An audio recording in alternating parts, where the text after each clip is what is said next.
Wasim C8, Huck Squile Tnoyap, Carolyn Roberts, Gwinnensna, Tinachcha Tela Skomish Okameach, Tinachcha Tela Nquaqua Okameach. Hello and welcome. My name is Carolyn Roberts. Today I'd like to have a conversation with you about cultural appropriation.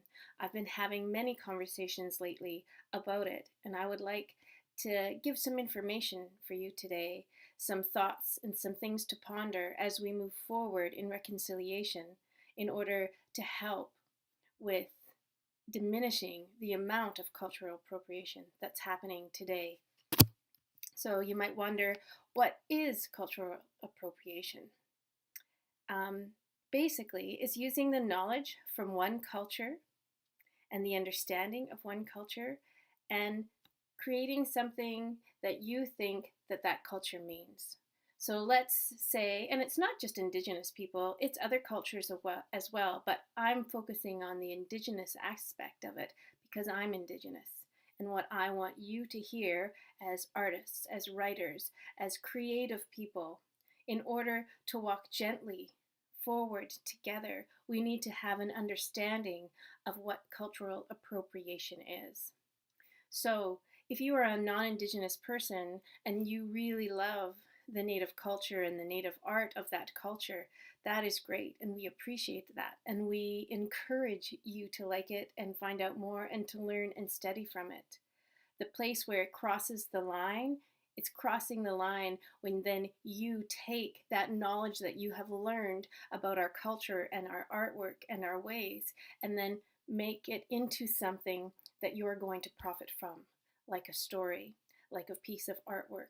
If you are a non-Indigenous person and you create something that looks Indigenous and then sell it for money, that's called cultural appropriation.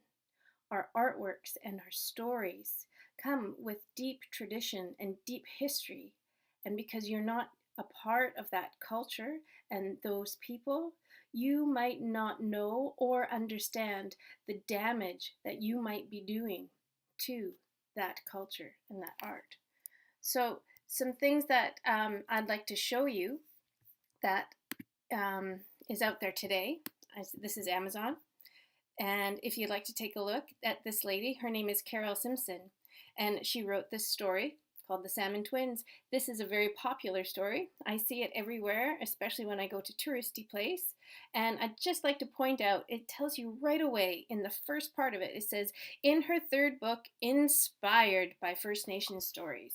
So I did some internet research about Carol Simpson. She is an educator that lived in close proximity to a First Nations community for 20, 30 years. So now she feels that she has the right to our cultures and our traditions and our stories and to make money from it. And she has written more than just this story about an Indigenous story, and she's made it in a theme to an Indigenous story. So it's not really an Indigenous story. But if I was a tourist coming from Germany or Europe somewhere and I were to see this book on display, oh, Indigenous artwork, Indigenous stories, oh, I love that, I'm going to buy it. And then, surprise, that person is not Indigenous and she's taking something from somebody else's culture. Another storybook, same thing, Paulo and Lewis, not an Indigenous person writing Indigenous inspired stories that are like Indigenous stories. And again, here in the thing, highly stylized Native American totems and masks, American stylized. I like that. So again, what harm does this do? Is the big question that people ask. The harm that it does is Paul Owen Lewis and Carol Simpson are taking two spots in publication today, and these are two very popular books. They're taking the spots in the publication world today of spots that should belong to Indigenous artists and Indigenous voices. This is what it harms. It is taking the spot away from those Indigenous artists and those Indigenous storytellers who want to tell their story and want to share their story. Their spots being taken up by non-Indigenous people, telling other stories. That's the harm that it's doing. 80% of artwork and storywork in publication and production today are non-Indigenous people making Indigenous artwork and storywork. 80%. That's ludicrous. When the Indigenous people are trying to rise up from a colonized history of here in Canada, when we're trying to have a voice for ourselves, that's ridiculous. When only 20% of our voice is being heard in a market, in an Indigenous market that technically should be for us. These people are taking those spots in that. That's what it's harming. It's harming our people to earn money and to earn a living off of our own culture. These other people are earning the money off of our culture, and that's wrong, and that's theft.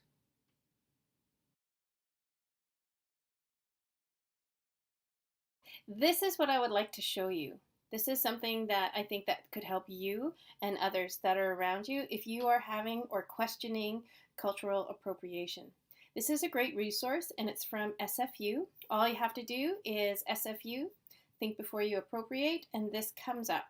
And it's a guide for creators and designers, and it goes through step by step of things that you should think about and things that you should know and understand about cultural appropriation. This is a fabulous resource. So I encourage you as an educator and as a teacher and as an Indigenous person that if you really, really want to use Indigenous artwork and Indigenous stories, please do your homework.